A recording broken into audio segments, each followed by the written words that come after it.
Ils se souviennent de la toute première commémoration de la fête nationale du Burkina Faso. C'était en 1960, près de 60 ans après. Des anciens combattants burkinabés se souviennent à quelques jours de la célébration donc, du 11 décembre à Tenkodogo. Ils relatent les temps forts de leur première fête de l'indépendance. Plus que jamais dévoués pour la cause de la paix, des anciens membres de Boko Haram mettent fin à la radicalisation. C'est après une formation portée sur les valeurs de l'islam et sur l'apprentissage des métiers. On en parle en début de ce journal. À partir, et bien sûr, nous prenons à la direction de Paris. Là-bas, c'est aujourd'hui que s'ouvre le procès en appel de Théodorin Obiang, le fils du président de Guinée équatoriale, reconnu coupable de blanchiment de capitaux, de corruption. Il avait été condamné à 3 ans de prison avec sursis. Ses biens estimés à plus de 150 millions d'euros avaient aussi été confisqués. Bonjour à tous et merci d'être avec nous pour les informations sur LCA. Plus de 100 anciens membres du groupe Boko Haram ont achevé ce week-end un programme de déradicalisation estimé à leur réinsertion sociale. C'était dans le sud-est du Niger, une région qui abrite depuis 2017 des repentis djihadistes. Une cérémonie a sanctionné la fin de cette formation portée aussi bien sur les valeurs de l'islam que sur l'apprentissage des métiers. Après avoir prêté donc serment sur le Coran de ne plus retourner sur le terrain du combat, certains ont demandé pardon à leur famille et leur pays de provenance. Désormais, ces anciens membres de Boko Haram désirent vivre en paix, fonder un foyer et se nourrir grâce aux métiers appris durant leur formation. Venons-en maintenant au chapitre du 11 décembre, date commémorant l'indépendance du Burkina Faso. Vous le savez certainement, les festivités se déroulent cette année à Tenkodogo, dans le centre-est du pays. La cité des Ougratenga vibre depuis le samedi dernier au rythme de la foire de la ville. L'ouverture officielle de la dite foire s'est effectuée en présence du président de l'Assemblée nationale du Burkina Faso, Achille Ouedraogo Ahmed Nanema, pour les explications. Les préparatifs de la célébration du 59e anniversaire de l'indépendance du Burkina Faso se précisent. Et à cette occasion, les autorités burkinabées procèdent à l'ouverture officielle de la foire du 11 décembre à Tenkodogo. Parmi les produits présentés figure un motoculteur à multifonction. C'est un motoculteur à 10 chevaux. Et cela, on l'utilise partout, que ce soit en milieu pour ceux qui produisent le riz, que ce soit pour ceux qui font le maïs, le mil. Ce motoculteur est adapté à tout. C'est un motoculteur qu'on peut utiliser labourer, c'est un motoculteur qu'on peut utiliser s'aimer, c'est un motoculteur qu'on peut également utiliser pour tracer. Voilà. Et également pour transporter tout ce qui est matériel. Dans un autre stand, l'on découvre une exposition de produits made in Burkina Faso. Nous avons les mangues séchées et les noix de cajou, le jus de citron, le moringa, le bissap instantané, le bissap avec le gingembre instantané aussi. On n'a pas besoin de jus, il faut le faire comme café. Nous avons le beurre de karité. Parcourant les différents stands d'exposition, le président de l'Assemblée nationale se laisse fasciner par la variété de produits locaux qui lui sont présentés. Dans un premier temps, nous voulons féliciter le comité d'organisation des festivités du 11 décembre et féliciter également la dame à qui on a confié l'organisation de cette foire. Nous sommes venus, on a regardé. Ce qui m'a beaucoup plus intéressé, c'est naturellement les produits locaux, la transformation des produits locaux. Et c'est par ces visites-là aussi qu'on peut encourager les acteurs, les femmes qui s'adonnent à la transformation de nos produits locaux. Pour le chef de l'hémicycle burkinabé, les produits locaux pourraient s'exporter avec l'amélioration aussi bien de la qualité des emballages que du contenu. Ce 59e anniversaire coïncide avec le 100e anniversaire de la création de la Haute-Volta. À quelques jours de cette commémoration, des anciens se souviennent encore de la fête du 11 décembre célébrée cette fois en 1960. Ils disent avoir la nostalgie en ce jour. Alain Koulibaly et Bassirou Sawadogo les ont rencontrés. Aujourd'hui, 5 août 1960, à 0h, au nom des droits naturels de l'homme à la liberté, à l'égalité et à la fraternité, je proclame solennellement l'indépendance de la République de Haute-Volta. Une phrase historique qui rappelle l'avènement de l'indépendance de la Haute-Volta, aujourd'hui Burkina Faso. Commémorée chaque 11 décembre de l'année sur l'étendue du territoire national, cette fête rappelle la fin de la colonisation et la souveraineté retrouvée. Le 11 décembre 1960, Jean-Claude Garango et Éloi Zabsonré l'ont vécu. Élèves dans la ville de Tinkodogo à l'époque, ils s'en souviennent toujours. La veille, c'était le flambeau organisé par les gardes cercles. Et le lendemain, 11 décembre, il fallait défiler les anciens combattants, les élèves, la jeunesse, quoi. Il n'y avait pas de tenue scolaire, hein. Vous êtes parés de vos plus beaux habits et vous défilez. C'était pendant 2-3 jours, on était contents, très contents. La joie qui nous animait le 11 décembre 1960 était immense. C'était une fête à part entière. Les gens venaient des différentes contrées de la région pour prendre part au défilé. Après la parade, on se retrouvait chez le commandant de cercle pour festoyer. Des morceaux de viande et de la bière de mille, il y en avait assez pour tout le monde. On chantait, on dansait jusqu'à l'aube. Une commémoration qui n'a plus la même ferveur patriotique d'antan. C'est le constat fait par nos deux vieux hommes. La célébration du 11 décembre ne suscite plus le même engouement qu'autrefois. La politique a créé la division et l'incivisme entre les communautés, ce qui est fort déplorable.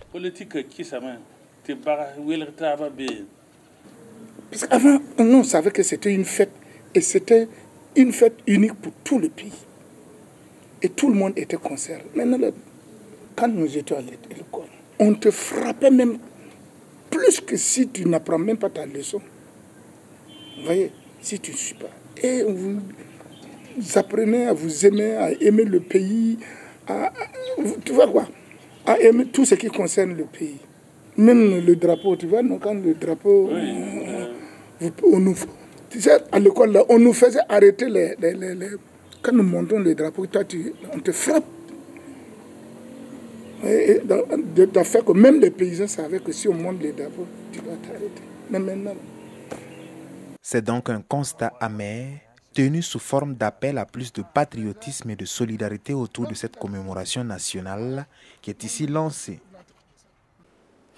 Il sort de son silence après sa défaite au premier tour des élections présidentielles pour annoncer publiquement son soutien à Umaru Sissoko Embalo. Nous sommes en Guinée-Bissau.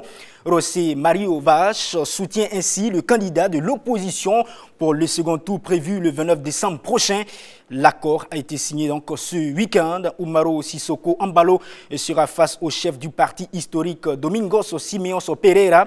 Umaru Sissoko Embalo bénéficie aussi du ralliement des principaux ténors de la politique bissau-guinéenne, comme l'ex-premier ministre Carlos Domingos Gomez, recalé au premier tour, et Nuno, bien sûr, Gomez Nabiam, troisième au premier tour. Seul contre tous, le leader du parti historique Domingos Simeon Pereira va quant à lui compter au second tour sur les soutiens de deux candidats malheureux au premier tour et des chefs de petites formations politiques.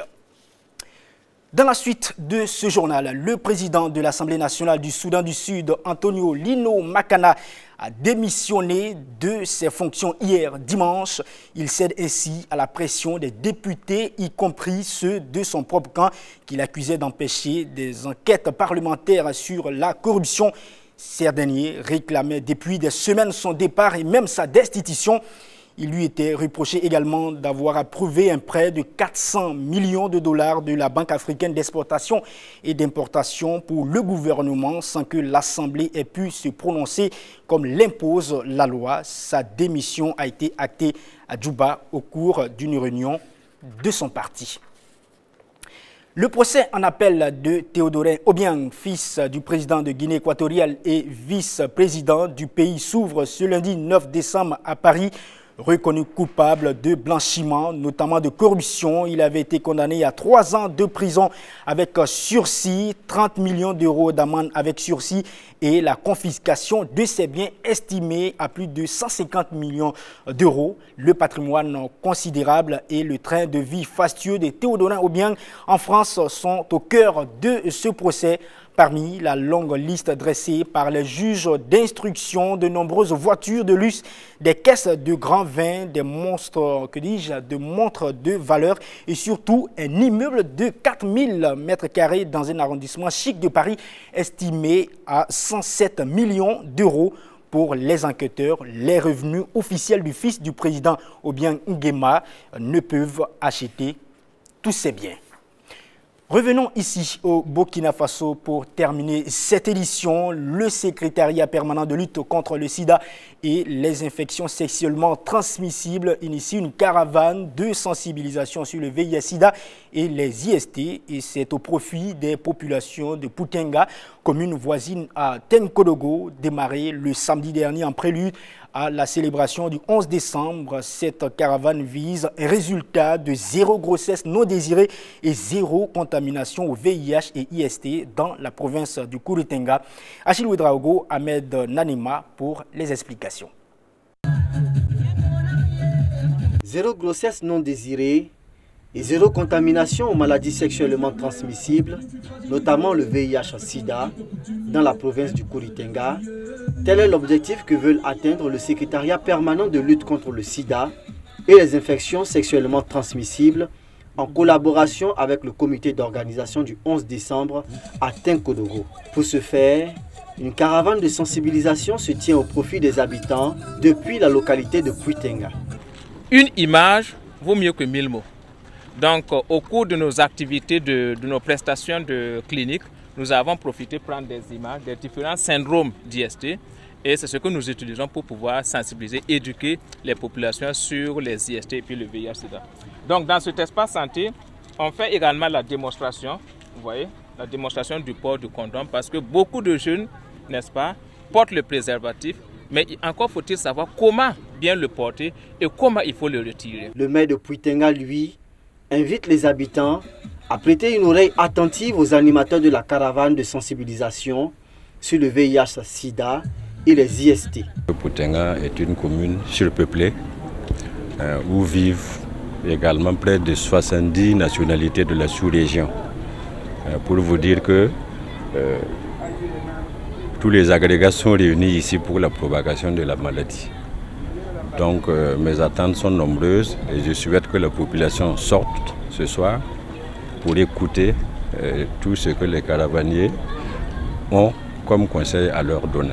Pour les organisateurs, cette initiative vient à point nommé pour parvenir à un bilan de santé positif. Toute fête appelle beaucoup de personnes, un regroupement de populations d'horizons diverses et il était important pour le secrétariat permanent du 11 décembre d'initier cette caravane-là afin de sensibiliser nos populations pour qu'au soir du 11 décembre, nous puissions avoir un bilan positif en matière de santé. Selon le secrétariat permanent du Conseil national de lutte contre le sida et les IST, 80% des personnes infectées par le VIH dans la région du centre-est du Burkina Faso sont prises en charge. Par ailleurs, 3000 cas d'IST et environ 600 cas de grossesse indésirée sont enregistrés dans la province du Kouritenga en 2018. Voilà, c'est ici que s'arrête ce 12h50 de LCA. Merci à vous tous de nous avoir suivis. Je vous retrouve demain, même canal, même chaîne bien sûr, et à demain.